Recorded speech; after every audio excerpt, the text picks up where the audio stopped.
যামিনী পোহায় পোহায় কি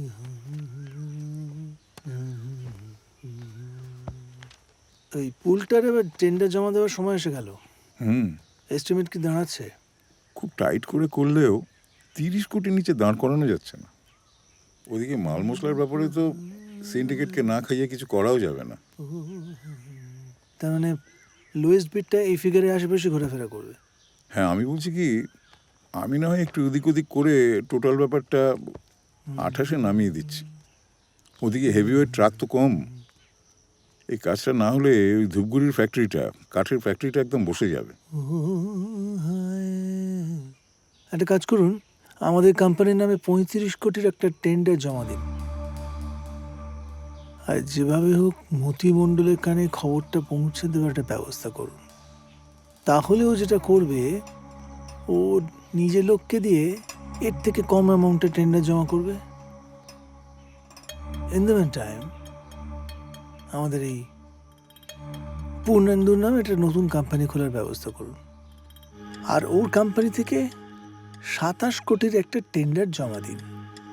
পূর্ণেন্দুকে চেনে না, ও যদি এই বিটটা পেয়ে যায় তাহলে বকলমে আমরা এই কাজটা করব। কিন্তু সাহেব, কাজটা 27 কোটিতে নামানো কিন্তু খুব মুশকিল। বসিয়া বাবা এমন একটা ভাব করছে যেন বিদেশি কোম্পানি কাজ করছেন। পাশে গ্রামের একটা পাতি পুল, সস্তা মেটেরিয়াল দিয়ে কাজ করলেও প্রচুর প্রফিট থাকবে। আর যদি ভেঙে পড়ে তো পড়বে, দায় মতিমণ্ডলে নেবে। So what? কিন্তু একটা কথা সাহেব, একেবারে নতুন একটা কোম্পানিকে গভর্নমেন্ট কাজটা দেবে?